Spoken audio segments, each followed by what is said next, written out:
Assalamualaikum warahmatullahi wabarakatuh. Halo semuanya, apa kabar?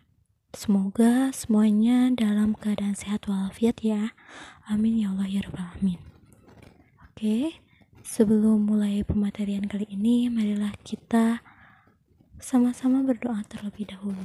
Bismillahirrahmanirrahim. Semoga doa kita semua dijabah dan semoga kondisi saat ini dipulihkan kembali dari wabah corona, sehingga kita dapat beraktivitas seperti biasanya. Amin.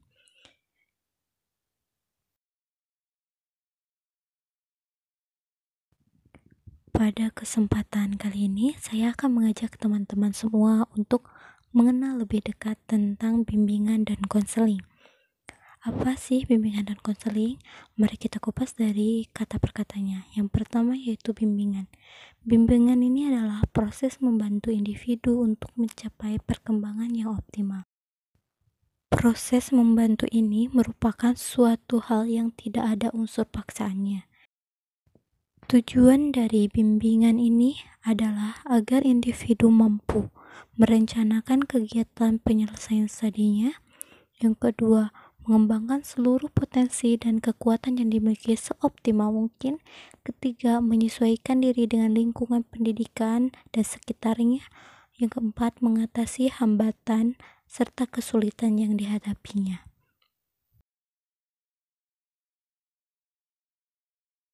Dalam pelaksanaannya, layanan bimbingan ini dapat melalui bimbingan klasikal maupun bimbingan kelompok. Pembahasan yang kedua mengenai konseling. Konseling ini adalah upaya membantu individu melalui proses interaksi yang bersifat pribadi antara konselor dengan konseli, agar konseli itu mampu memahami diri dan lingkungannya, mampu membuat keputusan dan menentukan tujuan berdasarkan nilai yang diyakininya, sehingga konseli merasa bahagia dan efektif dalam perilakunya. Dalam pelaksanaannya, konseling dapat melalui layanan konseling individual dan konseling kelompok. Jadi, kesimpulannya adalah bimbingan dan konseling merupakan proses bantuan untuk memfasilitasi perkembangan peserta didik atau konseli agar mampu mengaktualisasikan potensi dirinya atau mencapai perkembangan yang optimal.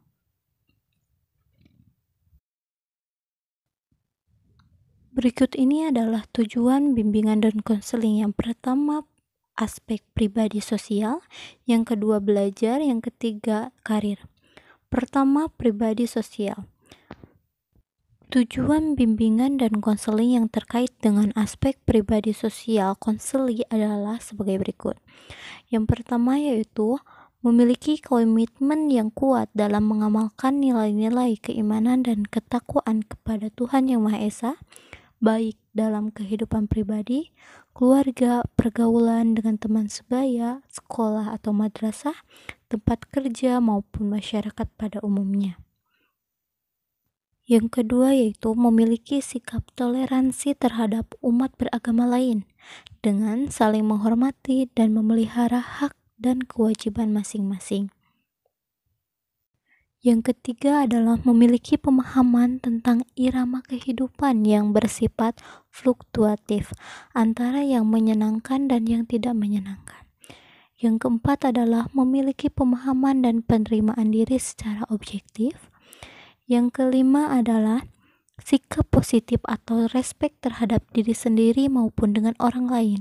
Yang keenam, kemampuan untuk melakukan pilihan secara sehat.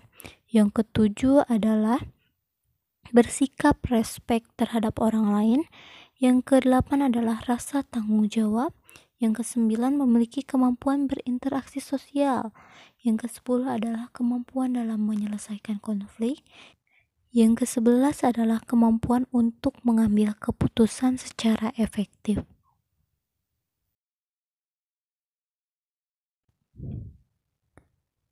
Tujuan bimbingan dan konseling yang terkait dengan aspek akademik atau belajar adalah sebagai memiliki kesadaran tentang potensi diri dalam aspek belajar dan memahami berbagai hambatan yang mungkin muncul dalam proses belajar yang dialami. Kedua, memiliki sikap dan kebiasaan belajar yang positif, seperti kebiasaan membaca buku, disiplin belajar, mempunyai perhatian terhadap semua pelajaran, dan kreatif berpartisipasi dalam program pembelajaran. Yang ketiga, memiliki motif yang tinggi untuk belajar sepanjang hayat.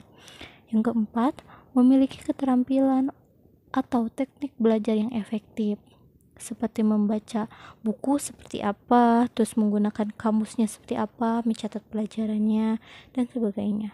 Yang kelima, memiliki keterampilan atau terampil untuk menetapkan tujuan dan perencanaan pendidikan, seperti membuat jadwal belajar, mengerjakan tugas-tugas, memantapkan diri dalam pelajaran yang tertentu, dan berusaha dalam memperoleh informasi tentang berbagai hal. Yang terakhir adalah memiliki kesiapan mental dan kemampuan untuk menghadapi ujian. Selanjutnya, tujuan bimbingan dan konseling yang terkait dengan aspek karir. Pertama adalah pemahaman diri. Yang kedua, memiliki pengetahuan dunia kerja dan informasi karir. Yang ketiga, sikap positif dalam dunia kerja. Yang keempat, memahami relevansi kompetensi belajar. Yang kelima adalah kemampuan untuk membentuk identitas karir. 6. Merencanakan masa depan. Yang ketujuh, membentuk pola-pola karir. Yang kedelapan, mengenal keterampilan, kemampuan, dan minat. Yang kesembilan adalah kemampuan atau kematangan untuk mengambil keputusan karir. Dengan pemaparan barusan, semoga kalian dapat memahami dan lebih mengenal BK di sekolah ya.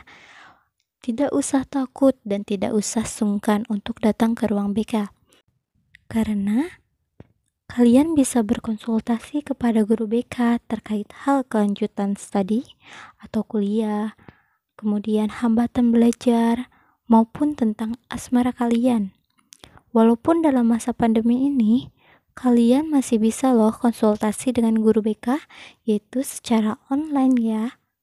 Terima kasih. Wassalamualaikum warahmatullahi wabarakatuh.